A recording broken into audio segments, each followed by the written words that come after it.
Chapitre 1. Les fondements de la haine. Robert Bob Mitchell avait bâti son empire à partir de rien. À 43 ans, il était propriétaire de Mitchell Construction and Development, une entreprise qui avait transformé des terrains vagues de Chicago en appartements de luxe et en espaces commerciaux. Ses mains burinées portaient les cicatrices de 20 ans passés à manier le marteau avant qu'il n'apprenne à négocier. Du haut de son 1,88 m, ses yeux gris acier capables de trancher les prétextes comme une lame dans du papier, Bob imposait le respect dans chaque pièce où il entrait. Ses mêmes yeux fixaient maintenant le plafond blanc et stérile du Northwestern Memorial Hospital. Son côté gauche était encore partiellement engourdi par l'AVC qu'il avait frappé 3 jours plus tôt. Le médecin lui avait dit qu'il avait de la chance, des séquelles minimes et un bon pronostic de guérison. Mais en voyant sa femme, Linda, et sa fille Amy entrer dans sa chambre, Bob réalisa que la chance n'avait rien à voir avec ce qui allait se passer. Linda, 41 ans, avait conservé sa beauté grâce à des interventions coûteuses financées par l'argent de Bob. Ses cheveux blonds étaient parfaitement coiffés, même pour une visite à l'hôpital. Ses talons au claquaient contre le linoleum avec une précision d'expert. Elle avait épousé Bob 12 ans plus tôt, 6 mois après la mort de sa première femme, la mère d'Amy, dans un accident de voiture. À l'époque, Bob pensait avoir retrouvé l'amour. Maintenant, en observant son sourire carnassier, il se demandait comment une ambition aveugle avait pu se faire passer pour de l'affection pendant si longtemps. Amy, 19 ans, rentrée de l'université Northwestern, serrait un dossier en papier craft contre sa poitrine. Sa fille avait hérité du regard bienveillant de sa mère, mais quelque part, l'influence de Linda avait transformé cette gentillesse en un calcul. La fille qui construisait autrefois des châteaux de sable avec lui au lac Michigan le regardait maintenant comme un problème à résoudre. « Comment te sens-tu, mon chéri ?» La voix de Linda trahissait une fausse inquiétude tandis qu'elle s'approchait de son chevet. Les médecins disent, vous faites d'excellents progrès. L'élocution de Bob était encore légèrement pâteuse, mais son esprit restait d'une vivacité fulgurante. Il va mieux chaque jour. C'est merveilleux à entendre. Linda échangea un regard significatif avec Amy. En fait, nous avons apporté quelque chose d'important pour toi. Notre avocat, Maître Freeman, a dit que ça ne pouvait pas attendre. Amy s'est avancée et a tendu le dossier. Papa, j'ai apporté le testament pour que tu le signes. Maître Freeman a dit qu'il devait être notarié aujourd'hui. La main valide de Bob restait immobile sur le lit. Il avait l'intention de mettre à jour son testament depuis des mois, mais il y avait toujours un imprévu. Maintenant, dans son état de vulnérabilité, on le pressait de signer des documents qu'il n'avait pas examinés. Le moment n'était pas fortuit. Je ne peux pas, a-t-il dit simplement, sa voix portant l'autorité qui avait autrefois dicté les chantiers. Le masque de Linda a glissé un instant, révélant quelque chose de froid en dessous. Comment ça, tu ne peux pas? C'est juste ta signature, Bob. Amy a même amené un notaire. Elle attend en bas. J'ai dit, je ne peux pas, le regard de Bob s'est fixé sur celui de sa femme et, pour la première fois depuis des années, il l'a vu clairement. Pas avant que je n'ai tout examiné moi-même. La température dans la pièce a semblé chuter de 10 degrés. Les doigts parfaitement manucurés de Linda tambourinaient contre la barrière métallique du lit, son alliance, un diamant de 3 carats que Bob avait acheté à une époque plus favorable, reflétant la lumière fluorescente. Alors je demande le divorce, dit-elle d'une voix aigre comme du verre brisé. Et je veux la moitié de tout. Les mots flottaient dans l'air comme la fumée d'un pistolet à incendie.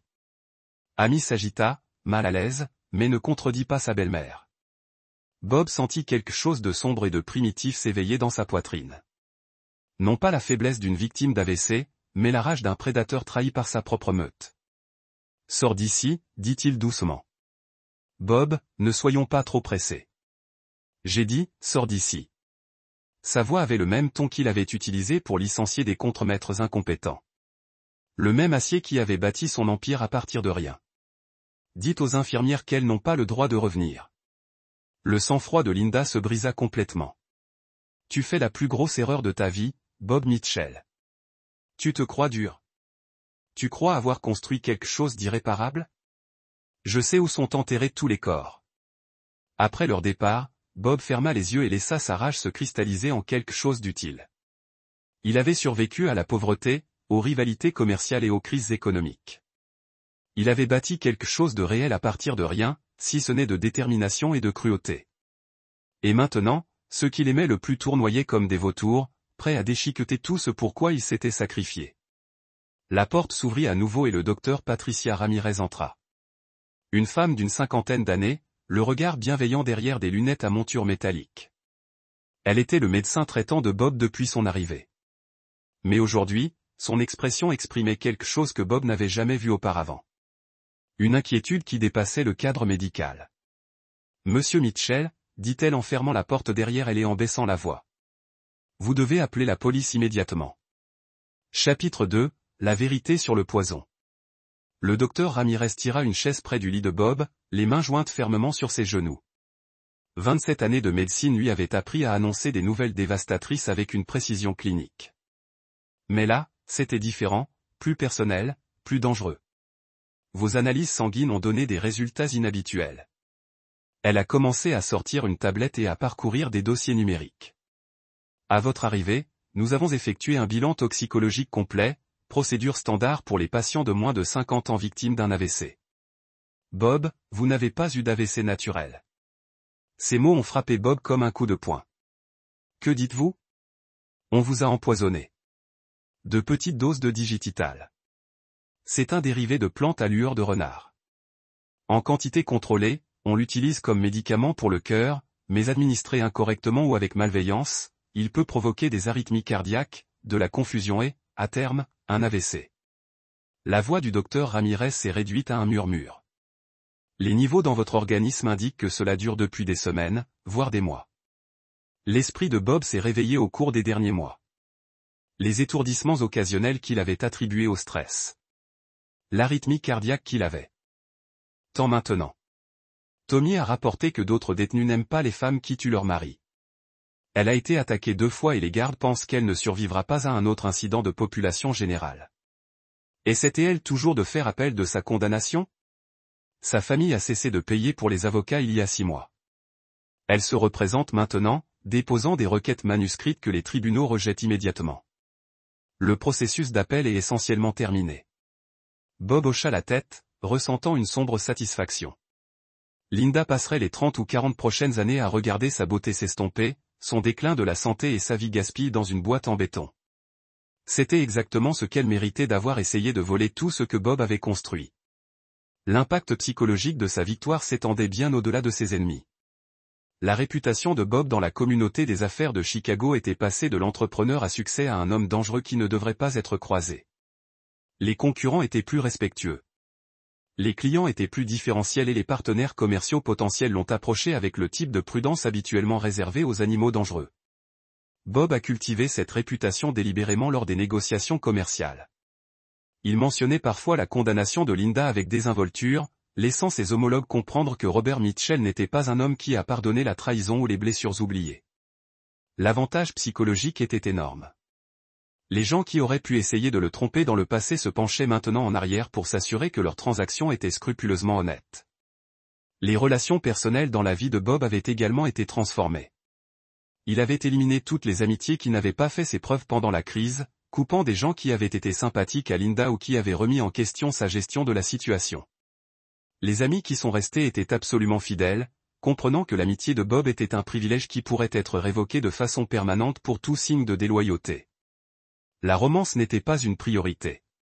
Plusieurs femmes attrayantes et qui réussissent avaient clairement indiqué leur intérêt, mais Bob ne ressentait aucun désir de se remarier ni même de poursuivre des relations sérieuses. L'expérience avec Linda lui avait appris que la vulnérabilité émotionnelle était une faiblesse qui pouvait être exploitée par les ennemis. Il a préféré rester sans attache, invulnérable au type de trahison intime qu'il avait presque détruit. Le docteur Ramirez était devenu plus que le médecin de Bob.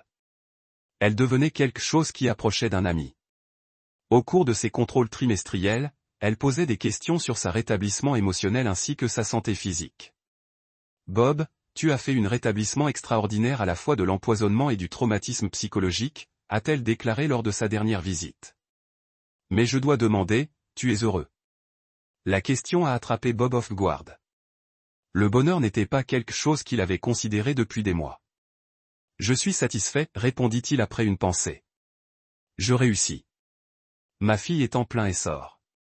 Mes ennemis ont été détruits. Et mon entreprise est plus rentable que jamais. Si ce n'est pas le bonheur, c'est quelque chose de assez proche. Mais qu'en est-il de la compagnie? Et l'amour? Bob a sérieusement considéré la question. Docteur Ramirez, j'ai adoré Linda. Je lui ai complètement confiance et elle a essayé de me tuer pour de l'argent. Ce genre de trahison change fondamentalement un homme. Je ne suis plus sûr que je suis capable de ce genre de vulnérabilité. Et vous êtes à l'aise avec ça? Je suis à l'aise d'être en sécurité. Je suis à l'aise avec le contrôle. Si le prix de cette garantie est la solitude, c'est un prix que je suis prêt à payer.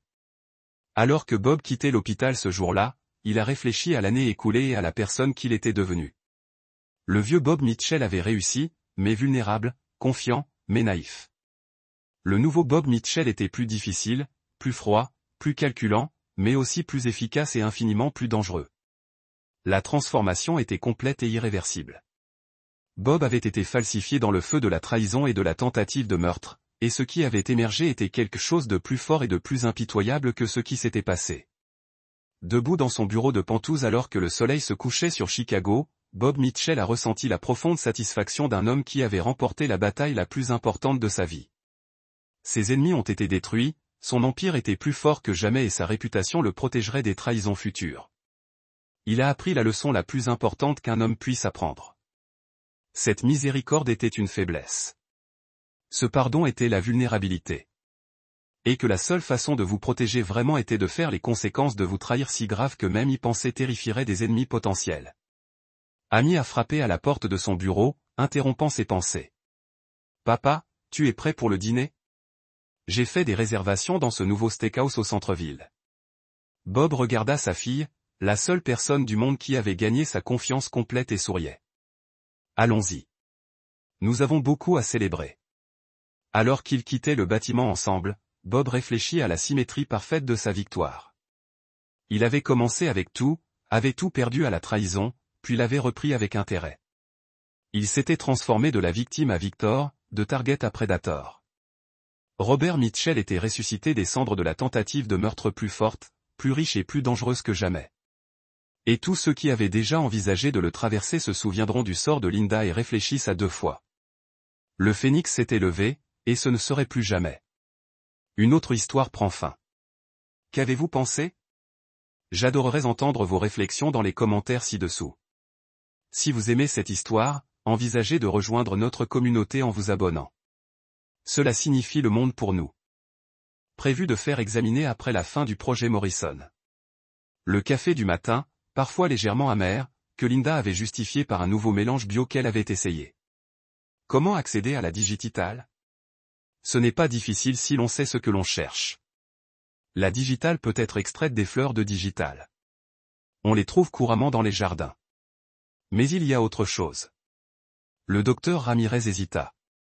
Nous avons trouvé des traces de digital dans vos effets personnels, notamment dans une tasse à café que votre femme avait rapportée de la maison hier. Elle disait que vous préfériez votre propre tasse. La rage qui couvait dans la poitrine de Bob explosa en une fureur incandescente. Linda n'avait pas seulement prévu de lui voler l'œuvre de sa vie. Elle avait systématiquement détruit sa vie. La femme qui partageait son lit, qui l'embrassait chaque matin pour lui dire au revoir, le tuait à petit feu. Docteur, je vous demande de garder cette information confidentielle pour l'instant. Ne la consignez dans aucun dossier accessible électroniquement. Ne prévenez pas la police pour l'instant. Le docteur Ramirez fronça les sourcils.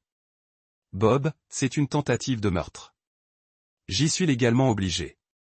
Donnez-moi 48 heures, s'il vous plaît. La voix de Bob, mêlée de désespoir et d'autorité, étouffa ses protestations.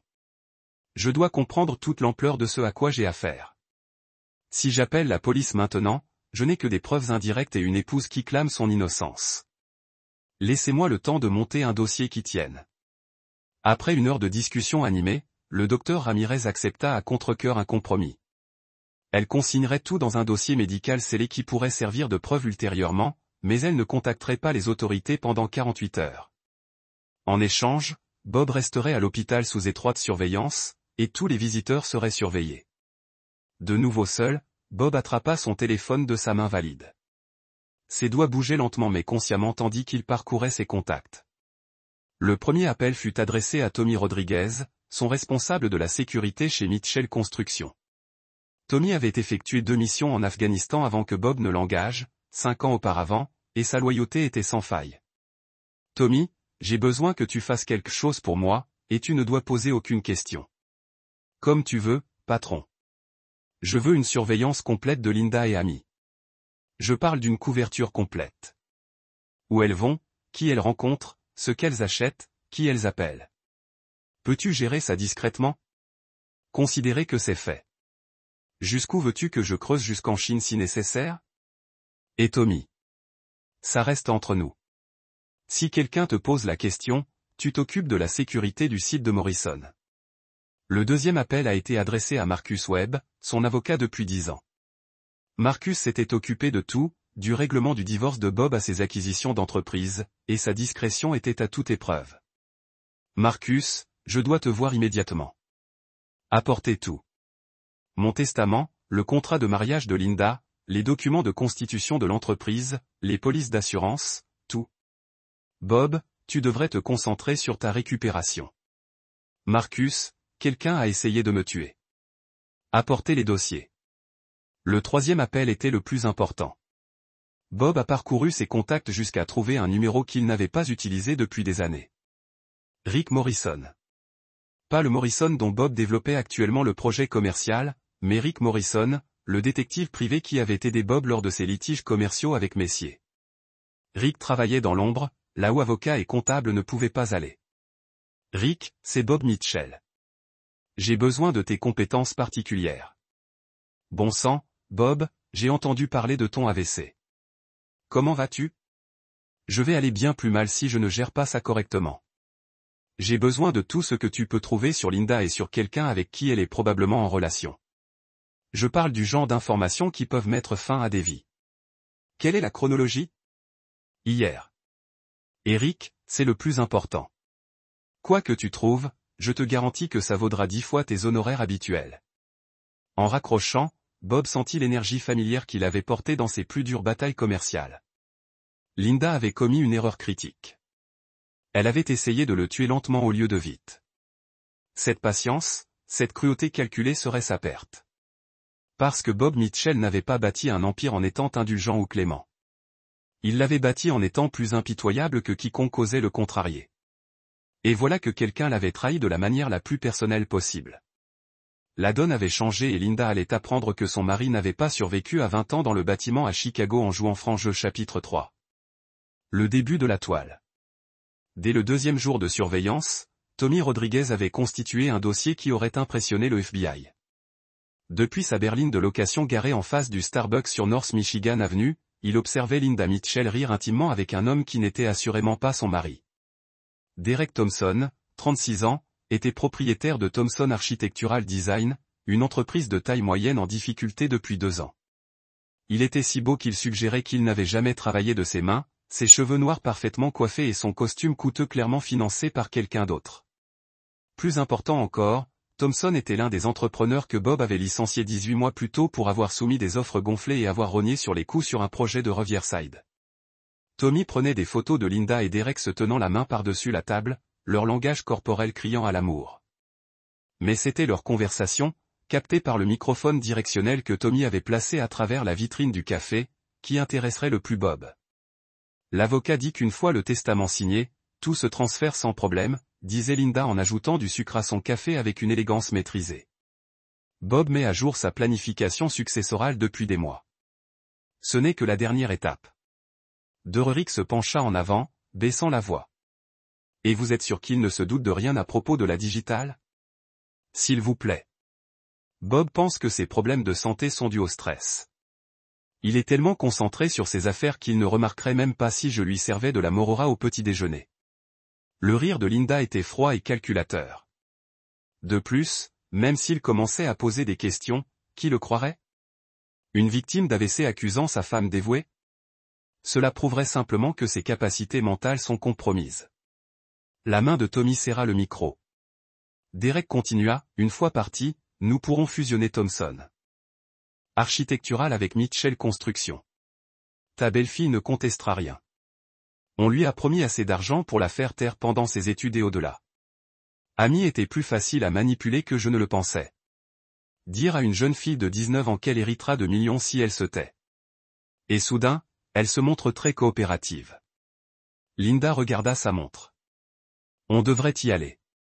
Je dois rendre visite à Bob cet après-midi et jouer les épouses inquiètes. Plus il y aura de témoins qui verront mon dévouement, mieux ce sera.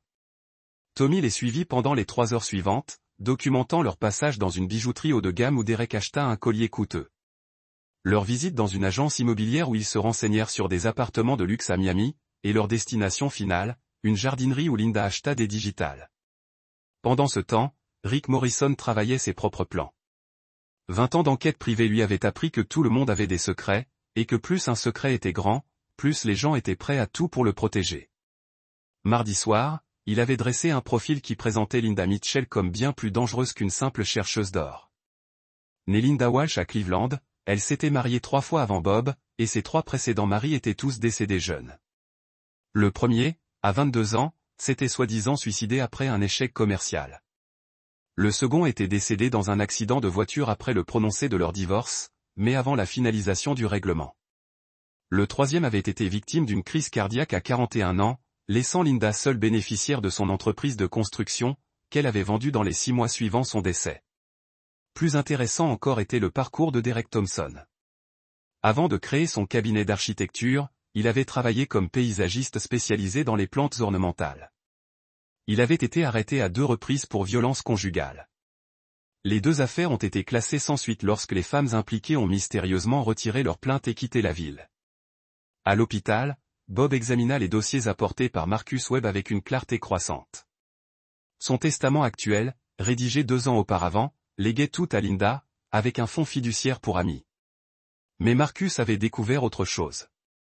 Les polices d'assurance Bob ne se souvenaient pas avoir signé des comptes d'investissement qu'il ne se souvenait pas avoir ouverts et une procuration qui donnerait à Linda le contrôle total de la construction Mitchell si Bob était déclaré mentalement incapable. Marcus, quand ces documents ont-ils été signés selon les temps pondus? Notaire, au cours des 6 derniers mois votre signature est parfaite mais Marcus a hésité. Mais Bob, je suis votre avocat depuis 10 ans, vous n'avez jamais pris de décision importante sans en discuter avec moi au préalable.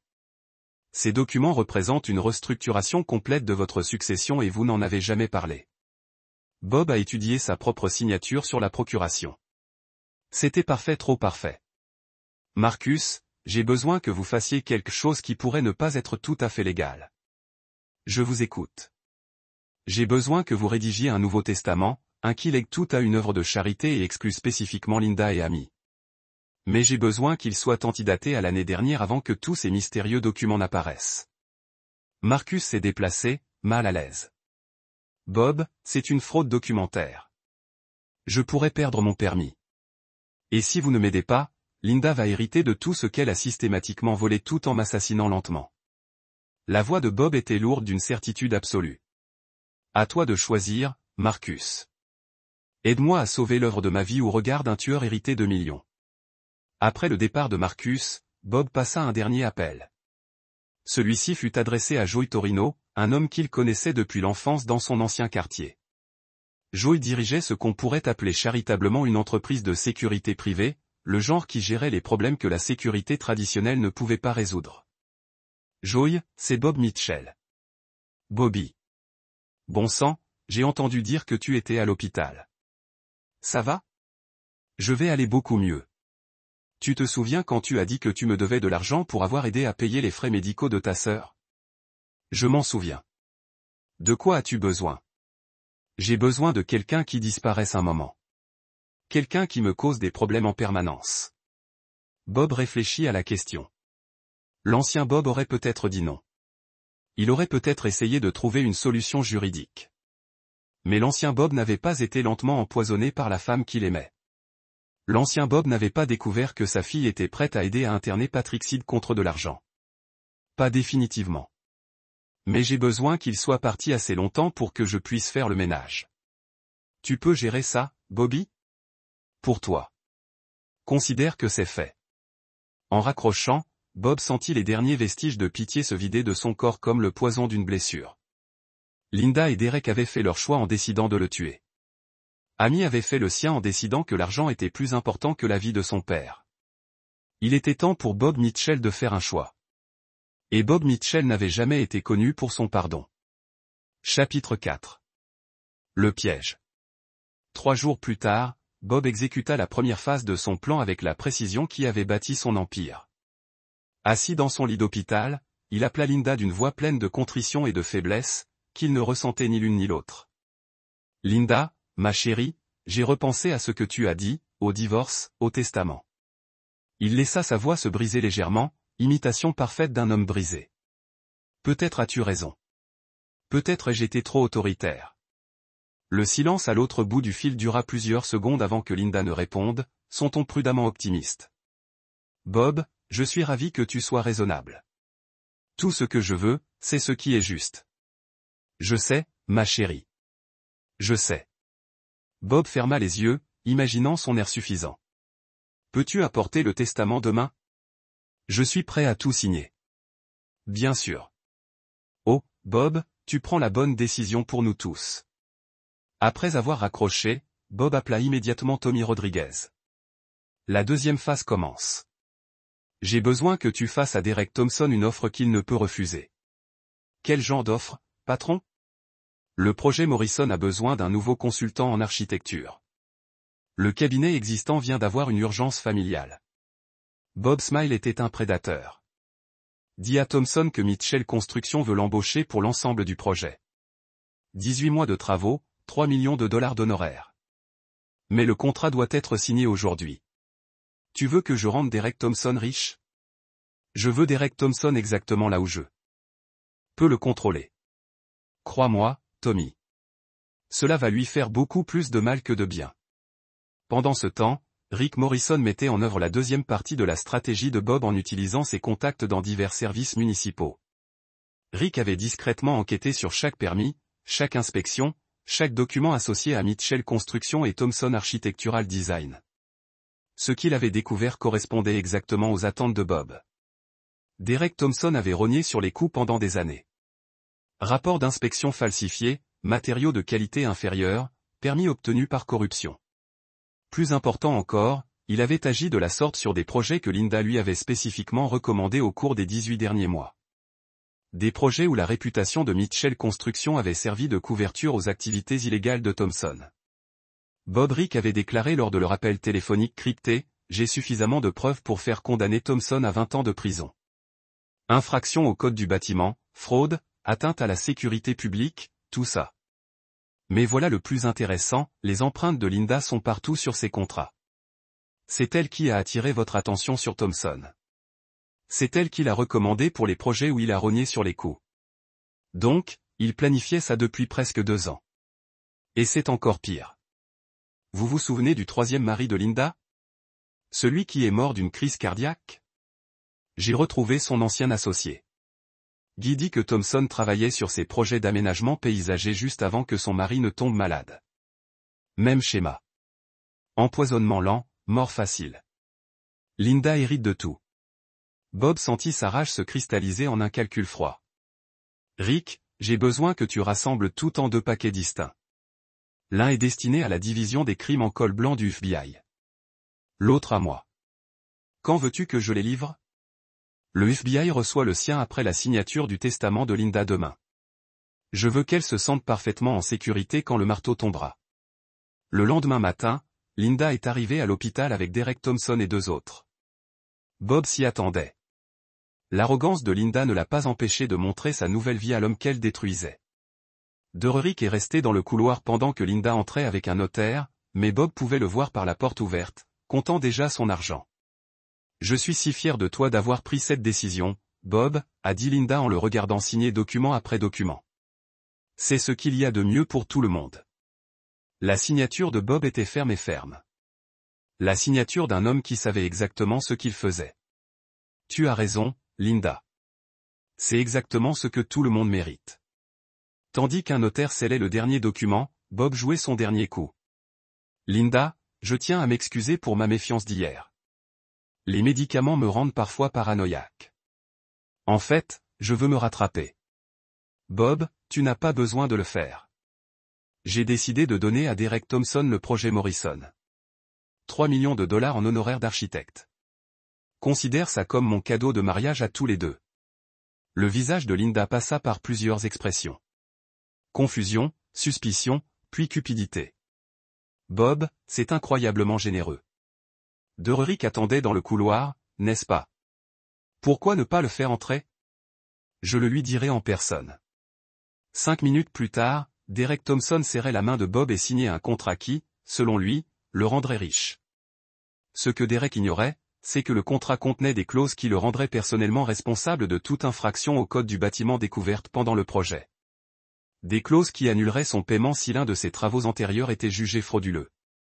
Des clauses qui donneraient à Mitchell Construction le droit de saisir tous les actifs de Thompson Architectural en guise d'indemnisation. Derek, je veux que tu commences immédiatement, dit Bob d'une voix chaude et faussement amicale. En fait, j'insiste pour que tu commences la préparation du chantier demain. Le temps, c'est de l'argent dans ce métier. Après leur départ, Bob passa 3 coups de fil. Le premier à Marcus Webb, lui demandant de déposer immédiatement le testament antidaté. Le deuxième à Rick Morrison, lui donnant le feu vert pour contacter le FBI. Le troisième à Joey Torino. Joey, c'est l'heure. J'ai besoin que Derek Thompson disparaisse pendant exactement 72 heures. Assurez-vous qu'il ne puisse contacter personne. Qu'il ne puisse accéder ni à son téléphone ni à son ordinateur. Mais j'ai besoin qu'il soit vivant et indemne. Il faut que cela donne l'impression qu'il a choisi de disparaître. Où voulez-vous qu'il réapparaisse? Une cellule fédérale serait parfaite. En raccrochant, Bob ressentit une satisfaction sombre. Linda pensa avoir gagné. Derek pensa qu'il allait devenir riche. Amy pensa avoir assuré son héritage. Ils allaient tous apprendre que Bob Mitchell ne construisait pas que des immeubles, il construisait des pièges. Et une fois pris au piège, la seule issue était de passer à travers lui. Et Bob Mitchell n'était pas particulièrement clément. Chapitre 5. Le piège se referme. Derek Thompson n'atteignit jamais le site du projet Morrison. À 6h47, alors qu'il sortait de son immeuble de Lincoln Park, 2 hommes dans une camionnette grise l'abordèrent avec l'efficacité de professionnels. À 7h15, Derek se trouvait dans une pièce sans fenêtre d'un entrepôt abandonné du côté sud, scotché à une chaise, son téléphone portable et son ordinateur portable posés hors de portée. Rien de personnel, Monsieur Thompson, dit le plus grand des 2 hommes. Une montagne de muscles nommé Carlo qui travaillait occasionnellement pour Joey Torino. Tu vas être notre invité pour quelques jours. Imagine des vacances pour prendre de mauvaises décisions. Tandis que Derrick fixait ses ravisseurs avec une terreur confuse, Bob mettait en œuvre la phase suivante de son plan depuis son lit d'hôpital. Grâce à son ordinateur portable, il accéda aux fichiers numériques du projet Morrison et commença à apporter de subtiles modifications aux spécifications architecturales déjà soumises par Derrick. La profondeur des fondations fut réduite de plusieurs centimètres. Les armatures en acier furent remplacées par des alternatives moins coûteuses. Les systèmes d'extinction d'incendie furent simplifiés au point de les rendre inutiles. Chaque modification était reliée à la signature numérique de Derek Thompson et authentifiée avec ses codes d'accès. Des codes que Tommy Rodriguez avait obtenus en empruntant brièvement l'ordinateur portable de Derek lors de la signature du contrat la veille. À midi, Bob reçut un appel du contremaître en chef du projet Morrison. Monsieur Mitchell, nous avons des problèmes avec les plans architecturaux de Thompson. Ces spécifications sont dangereuses. Les fondations ne supporteront pas le poids du bâtiment et les systèmes d'incendie ne passeront pas l'inspection. C'est impossible, dit Bob, la voix confuse. Derek Thompson est l'un des meilleurs architectes de la ville. Vérifiez bien ces spécifications. Monsieur, je travaille dans la construction depuis 20 ans. Ces plans sont soit incompétents, soit délibérément sabotés. Si nous construisons selon ces spécifications, des gens vont mourir. Arrêtez immédiatement tous les travaux. Je convoque une réunion d'urgence avec l'inspecteur municipal et le comité d'examen architectural et je vais obtenir tout ce que Thompson a soumis par écrit. À 14 heures, l'histoire se répandait comme une traînée de poudre dans le monde de la construction de Chicago. Derek Thompson, l'architecte qui venait de signer le plus gros contrat de sa carrière, avait soumis des plans si dangereux qu'il frisait l'homicide. Pire encore, lorsque les autorités ont tenté de contacter Thompson pour obtenir des explications, il avait disparu sans laisser de traces. Le premier appel de Linda est arrivé à 14h30. Bob, il y a un problème avec Derek. Il devait déjeuner avec moi, mais il n'est jamais venu. Son bureau dit qu'il n'est pas venu ce matin. C'est étrange, a répondu Bob, la voix lourde d'inquiétude. Peut-être qu'il y a eu un accident.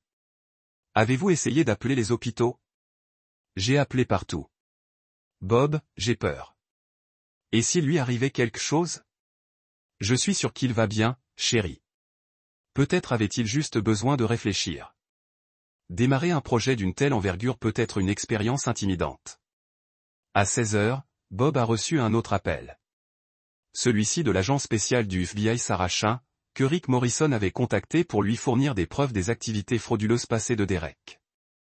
Monsieur Mitchell, nous devons discuter de graves irrégularités que nous avons découvertes concernant la conception architecturale de Thomson et plusieurs projets impliquant votre entreprise. Bien sûr, agent Chinn, je dois vous dire que nous sommes déjà confrontés à des inquiétudes concernant le travail de Monsieur Thomson. Mon contremaître a découvert des spécifications dangereuses dans ses plans de projet actuels. Monsieur, d'après notre enquête, Monsieur Thomson est impliqué dans une fraude systématique depuis 3 ans. Nous avons des preuves de rapports d'inspection falsifiés, de corruption d'agents municipaux et de pratiques de construction qui ont mis en danger des dizaines de bâtiments. Bob laissa transparaître la stupeur nécessaire dans sa voix. Agent Chinn, êtes-vous en train de me dire que mon entreprise a été associée à des activités criminelles? Nous pensons que vous et votre entreprise en avez été victimes, Monsieur Mitchell. Monsieur Thomson semble avoir utilisé la réputation de Mitchell Construction pour couvrir ses activités illégales. Nous aimerions vous interviewer dès votre sortie de l'hôpital. Après avoir raccroché, Bob s'est accordé un moment de satisfaction. Derek Thomson était pris au piège d'une toile qu'il avait lui-même créée, ou plutôt d'une toile qui semblait l'avoir créée. Même si Derek réapparaissait 3 jours plus tard, il serait poursuivi au niveau fédéral pour des accusations qui l'occuperaient pendant des années. Mais Derek n'était que la moitié de la cible. Linda était la véritable cible, et elle tombait dans le piège de Bob avec l'assurance de quelqu'un qui pensait avoir gagné. À 18 heures, Linda est arrivée à l'hôpital, paniquée et soigneusement maîtrisée. Bob, j'ai une question à te poser, et j'ai besoin que tu sois parfaitement honnête avec moi. Bien sûr, mon chéri, qu'est-ce qui ne va pas? Étais-tu au courant des problèmes de Derek avant de lui confier le contrat Morrison? Bob observa le visage de sa femme, remarquant le léger tremblement de ses mains lorsqu'elle posa la question, « Quel problème ?» Le FBI est venu me voir cet après-midi. Ils disent que Derek est impliqué dans une fraude. Qu'il utilise le nom de votre entreprise pour dissimuler des pratiques de construction illégales. La voix de Linda se brisa, comme si elle était sincèrement émue. Bob, il me demande si j'étais au courant. Linda, je n'en savais rien. Derek semblait parfaitement professionnel quand je l'ai rencontré. Ses références étaient excellentes. Son portfolio était impressionnant. Bob laissa sa voix s'éteindre, visiblement confus. Attends, tu as déjà rencontré Derek avant hier, n'est-ce pas? Quand tu l'avais recommandé pour ses petits projets l'année dernière. La question flottait dans l'air comme une arme chargée. Le visage de Linda afficha plusieurs micro-expressions avant de se fixer sur une innocence blessée. Je l'ai rencontré à quelques réunions d'affaires. Je le trouvais talentueux, alors je t'en ai parlé. C'est tout. Bien sûr, ma puce. Je ne suggère rien d'inapproprié. Bob tendit sa main valide et toucha le bras de Linda, mais le FBI pourrait vous interroger sur ses recommandations. Il voudrait peut-être comprendre comment Derek a eu accès à nos projets. Linda retira légèrement son bras. Bob, tu me rends nerveux. Insinues-tu que je suis impliqué d'une manière ou d'une autre dans les problèmes de Derek? Pas du tout. Je dis juste que nous devons nous préparer à des questions difficiles. Le FBI voudra comprendre chaque lien entre notre famille et Derek Thomson. Alors que Linda partait ce soir-là, Bob voyait la peur remplacer sa confiance. Elle commençait à comprendre que son association avec Derek n'était pas seulement un handicap. C'était un nœud coulant qui se resserrait lentement autour de son cou. Le lendemain matin, Bob reçut la visite d'Amy. Sa fille avait l'air hagarde, comme si elle n'avait pas dormi depuis des jours. « Papa, il faut que je te dise quelque chose, » dit-elle en fermant la porte de la chambre d'hôpital derrière elle. À propos du testament, de Linda, de tout. Bob attendit, laissant sa fille se débattre avec sa conscience. Linda m'a dit que tu allais tout léguer à une œuvre caritative.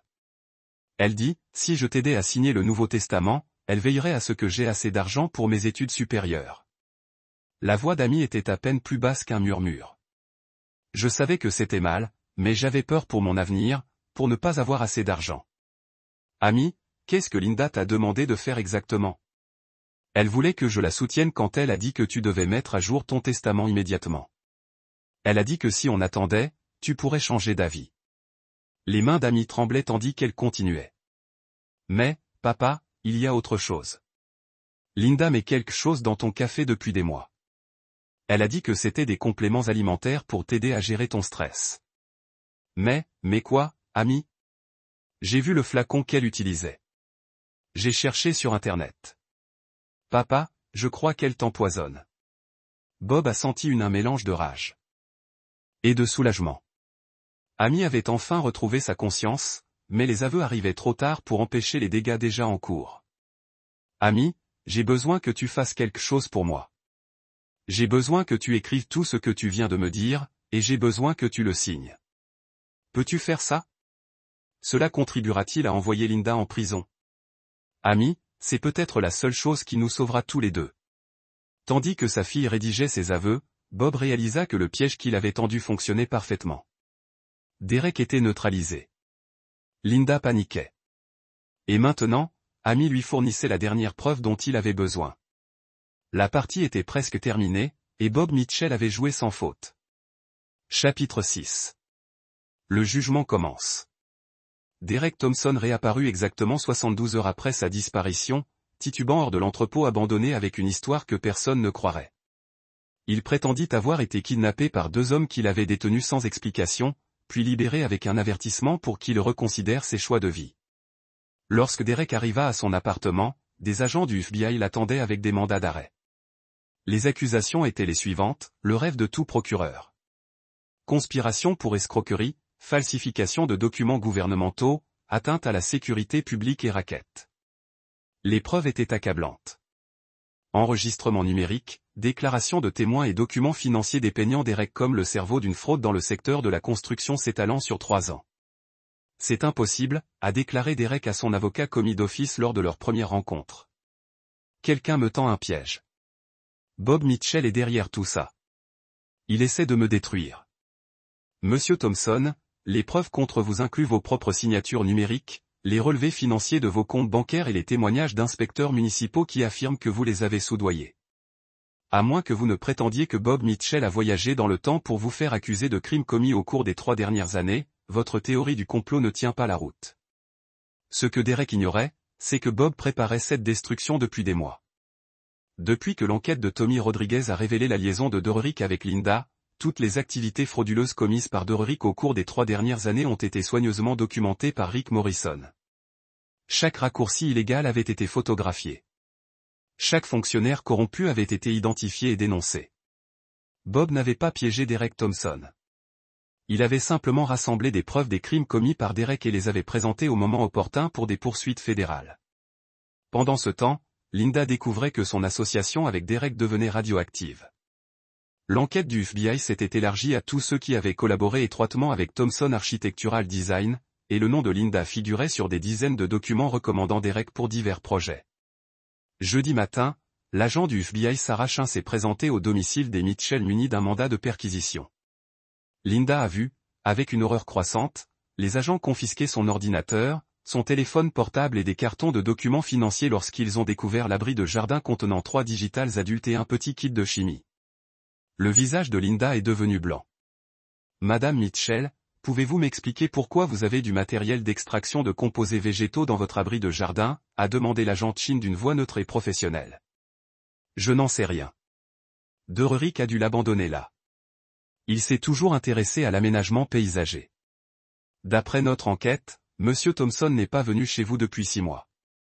Ces plantes ont été cultivées sur une période bien plus longue. L'avocat de Linda, un certain Peterson, un homme nerveux qu'elle avait engagé le matin même, s'est avancé. Ma cliente n'a plus à répondre à d'autres questions. Ce n'est pas grave, a répondu l'agent Chin, mais je dois vous informer que nous avons obtenu des mandats d'arrêt à partir des dossiers médicaux, des polices d'assurance et des états financiers de Madame Mitchell. Nous interrogeons également sa belle-fille, qui prétend détenir des informations sur les activités de Madame Mitchell au cours des derniers mois. À l'hôpital, Bob mettait la dernière main à son chef-d'œuvre. Marcus Webb avait déposé avec succès le testament antidaté, qui léguait l'intégralité de la succession de Bob à la fondation de l'hôpital pour enfants de Chicago. Le document était daté de 8 mois, bien avant la signature des polices d'assurance ou des procurations suspectes. Marcus, qu'advient-il du testament dont Linda pense avoir bénéficié, puisque votre précédent testament est antérieur à tous les documents qu'elle vous a fait signer? Son testament devient invalide. Elle ne reçoit rien, sauf ce qui est prévu dans son contrat de mariage. Bob sourit sombrement. Le contrat de mariage de Linda, qu'elle avait signé avec empressement 12 ans plus tôt, pensant que les biens de Bob valaient bien moins qu'ils ne valaient en réalité, lui donnait droit à exactement 50 000 $ et à aucune réclamation sur Mitchell Construction. Qu'en est-il des procurations, également invalides puisqu'elles ont été signées après votre testament légitime? Elles pourraient être contestées pour influence indue ou incapacité, surtout maintenant que nous avons les aveux d'amis concernant l'empoisonnement. Le docteur Ramirez entra dans la pièce alors que Marcus partait, portant les papiers de sortie de Bob et l'air sombre. Bob, j'ai une question à vous poser, et j'aimerais que vous soyez parfaitement honnête avec moi. Qu'y a-t-il, docteur? Saviez-vous que votre femme vous empoisonnait avant votre arrivée à l'hôpital? La question prit Bob au dépourvu. Il était tellement absorbé par sa vengeance qu'il n'avait pas réfléchi à la façon dont ses actes pourraient être perçus par des observateurs extérieurs. Qu'est-ce qui vous pousse à poser cette question? Parce que vos analyses sanguines montrent que vous avez arrêté de prendre de la digitaline 3 jours avant votre AVC. Ce timing suggère que vous avez soit identifié le poison et arrêté d'en consommer, soit que quelqu'un vous en a averti. Le docteur Ramirez s'assit et observa le visage de Bob. L'autre possibilité est que votre femme ait cessé de vous empoisonner parce qu'elle pensait que vous alliez mourir de toute façon. Bob réfléchit attentivement à sa réponse. Docteur, je peux honnêtement dire que j'ignorais totalement que Linda m'empoisonnait avant que vous ne me le disiez. Le fait que l'empoisonnement ait cessé avant mon AVC est une chose que vous auriez dû lui demander. C'était techniquement vrai. Bob n'était pas au courant pour la digitaline avant que le docteur Ramirez ne le lui dise. Il soupçonnait seulement un problème avec son café, raison pour laquelle il était passé au thé la semaine dernière. Bob, il y a autre chose. Le FBI m'a demandé de témoigner sur votre état de santé et l'empoisonnement. Ils veulent établir un calendrier pour les accusations de tentative de meurtre. Allez-vous témoigner? Je dois le faire. Mais Bob, je veux que vous compreniez une chose. Si vous étiez au courant de l'empoisonnement et que vous ne l'aviez pas signalé immédiatement, cela pourrait compliquer les choses sur le plan juridique. Bob hocha la tête, comprenant l'avertissement implicite. Le docteur Ramirez le soupçonnait d'avoir orchestré au moins en partie la vengeance contre Linda et Derek, mais elle ne pouvait pas le prouver.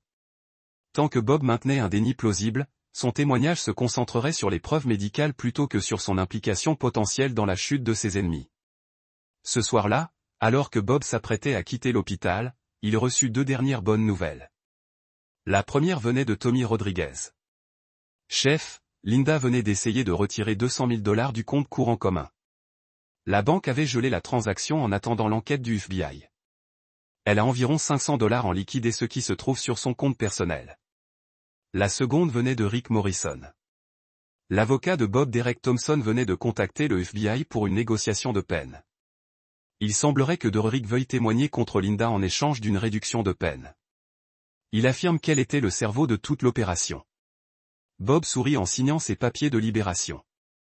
Derek et Linda se retournaient l'un contre l'autre exactement comme ils l'avaient espéré.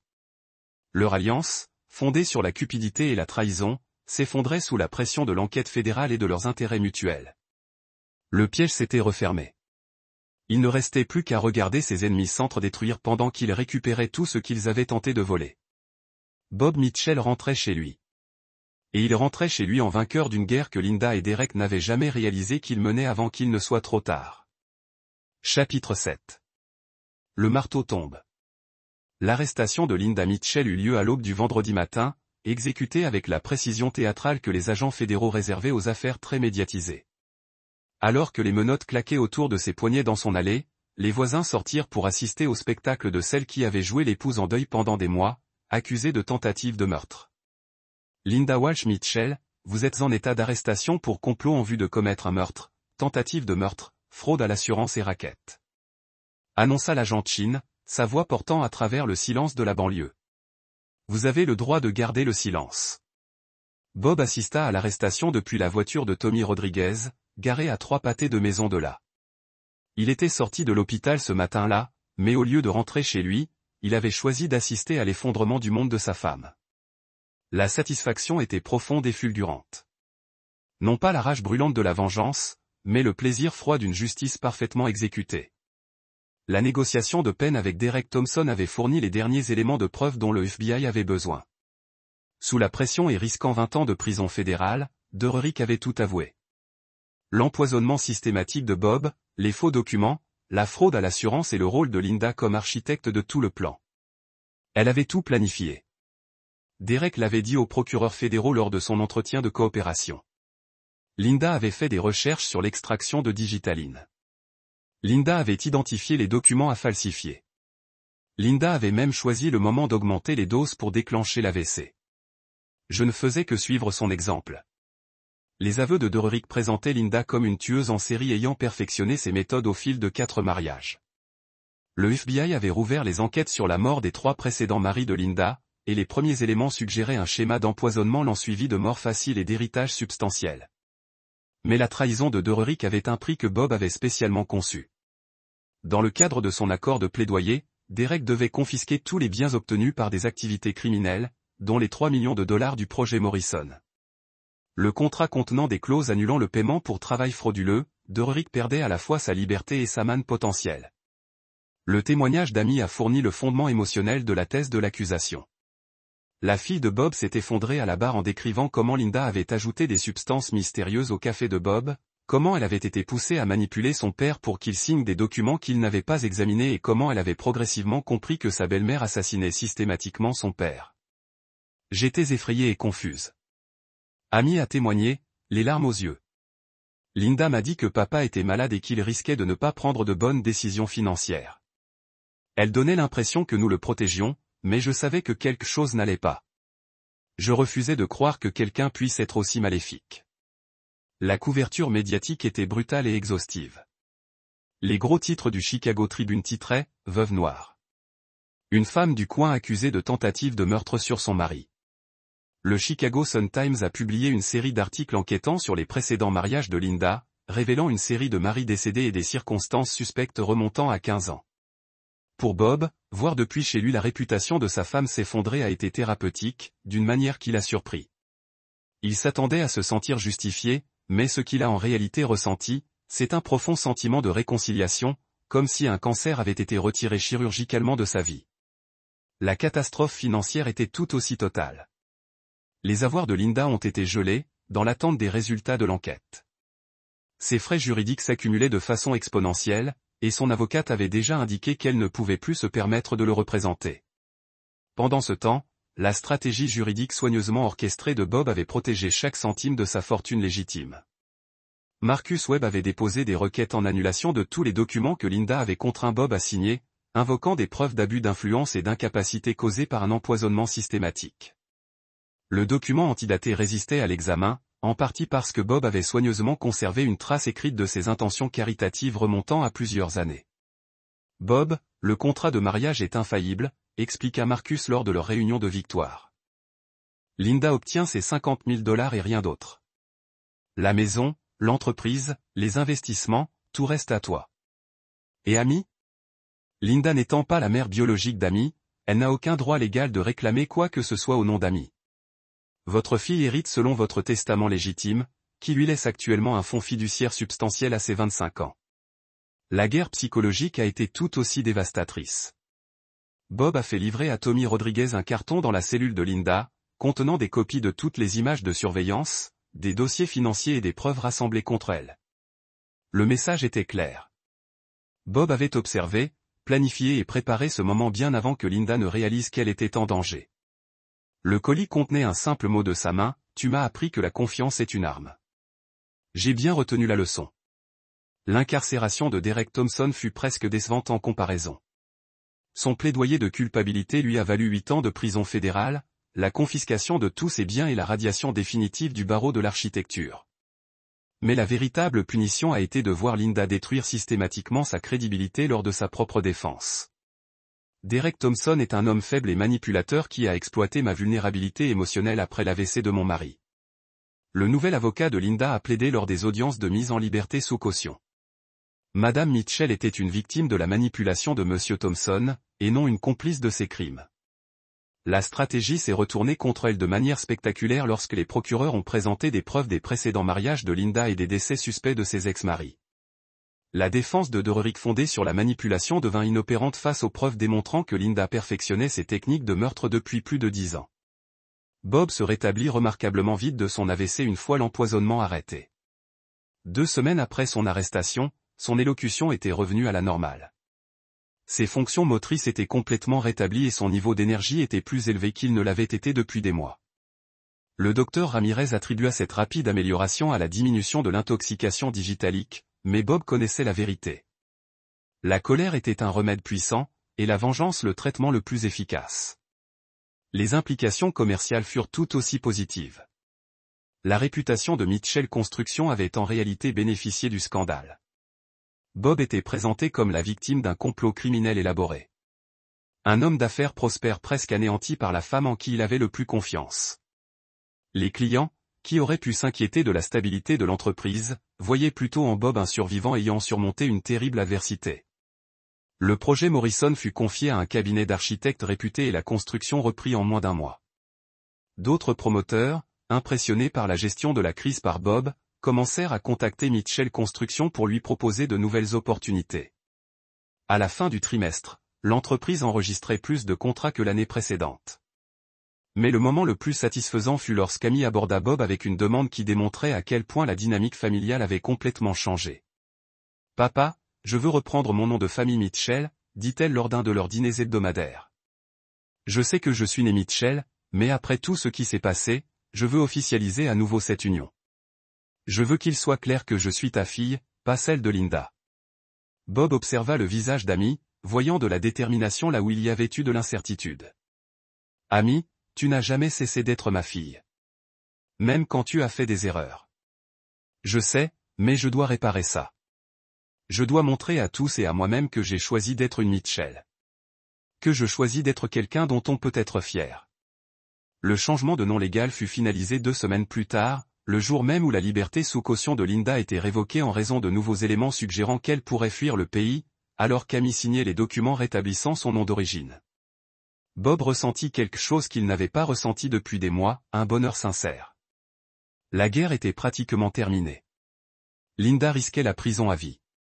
Dörrich purgeait déjà sa peine. Et Amy avait prouvé que le sang était plus fort que la corruption. Bob avait perdu une femme, mais il avait gagné quelque chose de plus précieux, la certitude absolue de pouvoir se fier à son instinct pour savoir qui méritait sa loyauté. Et il avait prouvé que Bob Mitchell n'était pas un homme qu'on pouvait trahir impunément.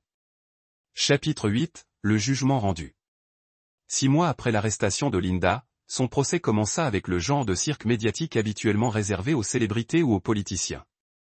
Surnommé le procès de la veuve noire par tous les grands médias, l'affaire avait capté l'attention nationale comme un symbole de la trahison familiale poussée à son paroxysme. Bob assista chaque jour au témoignage, assis au premier rang avec l'intensité tranquille d'un homme qui assiste à la consécration de son œuvre. Il avait perdu 13 kg pendant l'empoisonnement, mais dans les mois qui suivirent l'arrestation de Linda, il avait retrouvé des forces et bien plus encore. À 43 ans, il paraissait plus dur et plus dangereux qu'il ne l'avait été depuis des années. Le visage d'un homme qui avait survécu à une tentative de meurtre en était ressorti plus fort. Le dossier de l'accusation était dévastateur par sa complétude. Le docteur Ramirez témoigna sur l'empoisonnement systématique, expliquant comment la digitaline avait été administrée à des doses soigneusement calculées pour provoquer une défaillance progressive des organes. Amy témoigna pendant 3 jours, décrivant avec une précision atroce comment Linda l'avait manipulée pour qu'elle participe à ce qu'elle réalisait désormais être un complot meurtrier. Mais le témoignage qui ruina la défense de Linda provenait d'une source inattendue, Maria Santos, la femme de ménage de Linda, depuis 2 ans. Maria tenait des registres détaillés de tout ce qu'elle observait, en partie par suspicion et en partie par instinct protecteur envers Bob. Elle était toujours très prudente avec le café de Monsieur Mitchell. Maria témoigna avec un accent, mais dans un anglais clair. Elle le préparait elle-même chaque matin et y ajoutait des ingrédients provenant de petites bouteilles qu'elle gardait dans sa salle de bain. Quand je lui demandai ce que c'était, elle répondit que c'était des vitamines pour la santé de Monsieur Mitchell. « Avez-vous déjà vu ces bouteilles ? » ? « Oui. Je l'ai vu préparer le café à plusieurs reprises. Elle broyait une substance végétale. On aurait dit des fleurs séchées et la mélanger au liquide des bouteilles. Elle m'a dit de Ne jamais toucher à la tasse de café de Monsieur Mitchell. C'était très important. Il buvait tout ce qu'elle préparait. Le témoignage de Maria était particulièrement accablant, car elle avait pris des photos des bouteilles et de la substance végétale avec son téléphone portable, pensant avoir besoin de preuves si quelque chose arrivait à son employeur. Les photos montraient clairement l'extrait de digital et le dispositif chimique improvisé que Linda avait utilisé pour concentrer la digitale. Le témoignage de Derek Thompson depuis la prison a été transmis par liaison vidéo, et son apparition a choqué même Bob.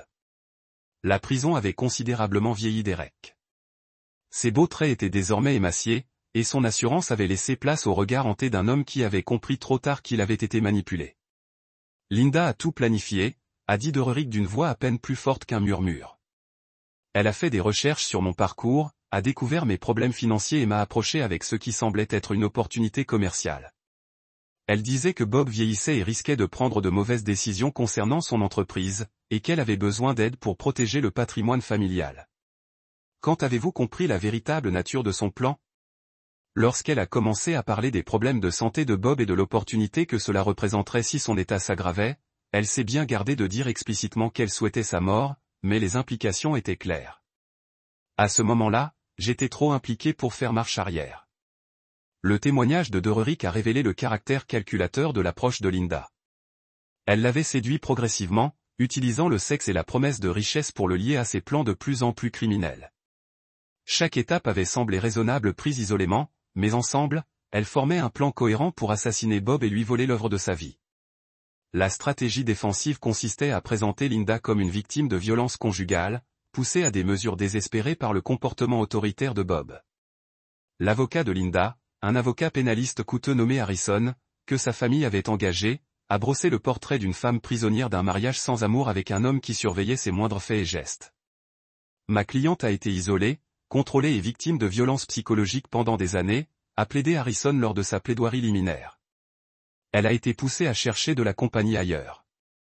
Et lorsqu'elle en a trouvé, elle a été manipulée par Derek Thompson pour participer à des stratagèmes qu'elle ne comprenait pas entièrement. La stratégie aurait pu fonctionner avec un autre accusé, mais les précédents mariages de Linda ont anéanti toute crédibilité à ses accusations de violence conjugale. L'accusation a cité des témoins du passé de Linda, qui ont témoigné de sa nature calculatrice, de son obsession pour les hommes riches et de sa tendance à isoler ses maris de leurs amis et de leur famille avant leur décès. Le témoignage le plus accablant est venu de Jennifer Walsh, la sœur de Linda, venue de Cleveland pour témoigner à charge. Linda a toujours dit qu'elle était trop intelligente pour gagner sa vie. Jennifer a témoigné, la voix lourde de dégoût. Elle étudiait les hommes riches comme d'autres se préparent aux examens universitaires. Elle s'était renseignée sur leurs antécédents, leurs intérêts professionnels, leur situation familiale.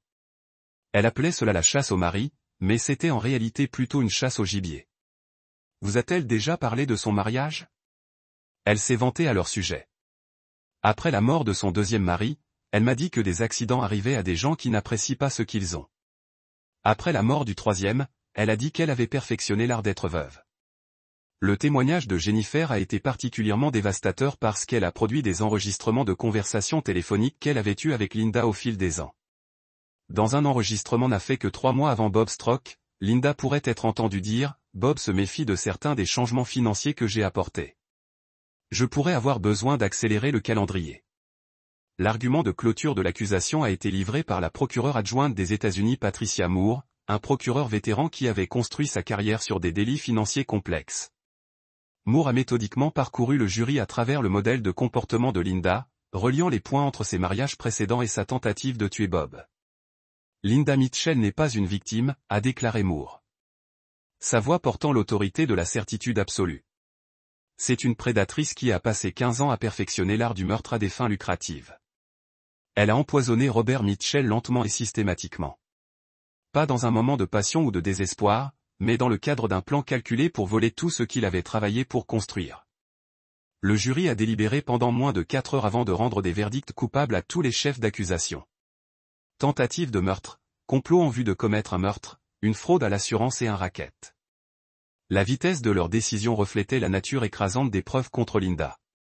Le juge William Harrison, aucun lien avec l'avocat de Linda, a condamné Linda à la prison à vie sans possibilité de libération conditionnelle, citant la nature préméditée de ses crimes et le modèle de comportement s'étendant sur plusieurs mariages.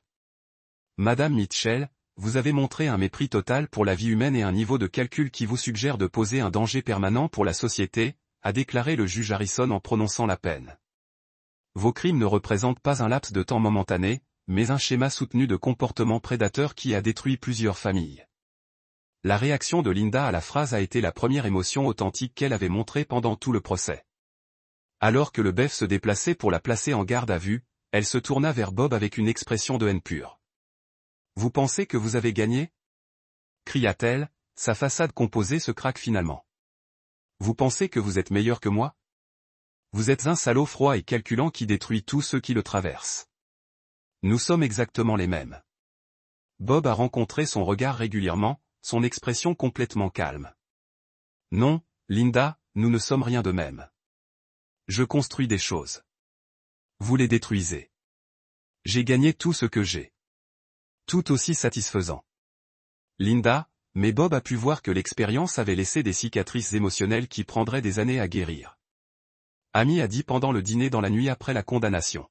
« J'étais tellement concentré sur l'argent, sur la sécurisation de mon avenir, que j'ai presque aidé quelqu'un à assassiner mon propre père. » Amy, tu as 19 ans et affaire à quelqu'un qui avait passé des années à perfectionner l'art de la manipulation. L'important est que tu as trouvé ta conscience dans le temps pour faire la bonne chose. Mais si je ne l'avais pas fait ? Et si je restais silencieux et que je la laissais tuer ? Bob a étudié la fille, je ne peux pas répondre à quoi que ce soit. La bonne chose.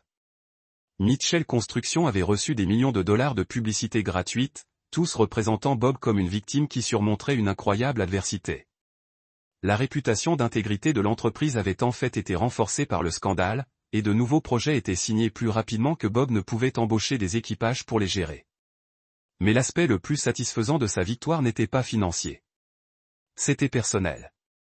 Bob s'était prouvé et à tous les autres que Robert Mitchell n'était pas un homme qui pouvait être trahi en toute impunité. Il avait pris une attaque coordonnée conçue pour le détruire et l'avait transformée en annihilation complète de ses ennemis. Linda passerait le reste de sa vie en prison. Dererick avait tout perdu et émergeait de la prison en tant qu'ex-dénommé d'âge moyen sans perspective. Amy avait appris que les actions ont des conséquences et que la fidélité familiale était plus précieuse que n'importe quel montant d'argent. Et Bob Mitchell était devenu plus fort, plus riche et plus dangereux que jamais. La guerre était terminée et Bob avait gagné si complètement que ses ennemis serviraient d'avertissement à toute autre personne qui pourrait envisager de le traverser à l'avenir. Chapitre 9. Phoenix Rising. Un an après la condamnation de Linda, Bob Mitchell se tenait dans le bureau du penthouse d'une tour Morrison nouvellement achevée, regardant les toits de Chicago qu'il avait aidé à remodeler au cours des 2 dernières décennies. Le bâtiment était le plus grand projet de l'histoire de Mitchell Construction. 42 histoires de condominiums de luxe et d'espace commercial qui sont devenus le joyau de la couronne du paysage architectural de la ville. L'année dernière avait été une période de croissance et de succès sans précédent. La publicité du procès de Linda avait fait de Bob quelque chose de célébrité dans la communauté des affaires de Chicago. L'homme qui avait survécu à tenter de meurtre est apparu plus fort que jamais. Fortune Magazine l'avait profilé comme l'un des entrepreneurs les plus résilients de la ville, et la Harvard Business School l'avait invité à parler de la gestion des crises et de l'éthique des affaires.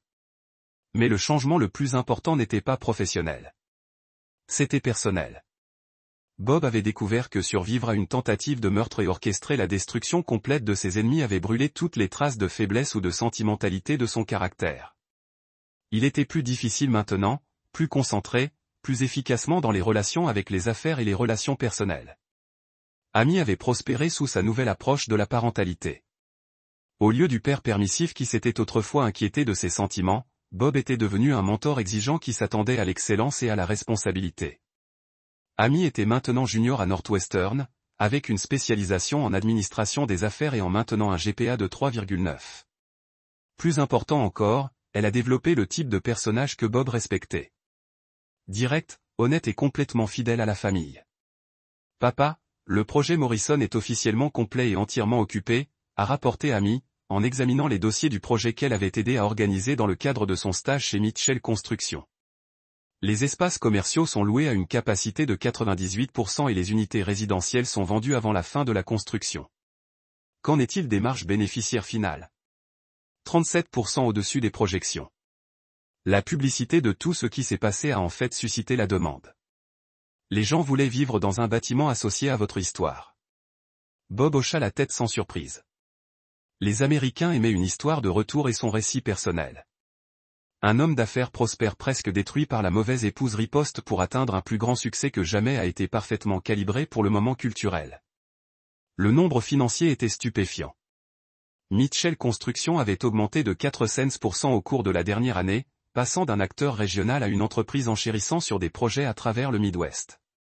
La valeur nette personnelle de Bob avait triplé, faisant de lui l'un des entrepreneurs autodidactes les plus riches de Chicago. Mais l'argent n'avait jamais été le vrai prix. Le vrai prix était la certitude absolue que Bob Mitchell était intouchable. Le fait que quiconque a tenté de le trahir ou de le détruire ferait face à des conséquences si graves qu'il servirait d'avertissement aux ennemis futurs. Derek Thompson avait été libéré de prison après avoir purgé 18 mois. Sa phrase a réduit pour coopération. Mais sa coopération était venue à un prix qui le suivrait pour le reste de sa vie. Le témoignage de Derek avait été si complet, si dévastateur pour la défense de Linda qu'il avait essentiellement avoué chaque détail de leur complot criminel à la télévision nationale. Les rapports mensuels de Tommy Rodriguez sur la vie post-prison de Derek ont fait une lecture divertissante. Derek vivait dans un studio à Cleveland, travaillant comme gardien de sécurité de nuit et luttait pour payer ses factures juridiques. Sa licence architecturale avait été révoquée en permanence. Son crédit a été détruit et son casier judiciaire l'a rendu inégalable dans tout domaine exigeant une confiance ou une responsabilité. Derek Thompson a de nouveau appelé le bureau hier. Tommy a rapporté lors de leur briefing hebdomadaire de sécurité 10 fois ce mois-ci. Dit qu'il veut vous excuser personnellement. Qu'avez-vous dit? Même chose que je lui dis toujours que Monsieur Mitchell ne prend pas les appels des criminels condamnés. Mais le patron, le gars semble désespéré. La prison l'a complètement brisé. Bob ne ressentait rien ressemblant à la sympathie. Derek avait fait ses choix quand il a décidé d'aider à assassiner un homme innocent pour de l'argent. Les conséquences de ses choix suivraient Derek pour le reste de sa vie, exactement comme Bob l'avait prévu. Le sort de Linda était encore plus satisfaisant. La vie en prison avait supprimé toutes les traces de la femme sophistiquée qui avait autrefois manipulé des hommes riches pour le sport. Les contacts de Tommy dans le système pénitentiaire fédéral ont indiqué que Linda avait vieilli considérablement, sa santé diminuant rapidement sous le stress de la confinement et la menace constante de violence des autres détenus. Linda Mitchell est en garde à vue la plupart du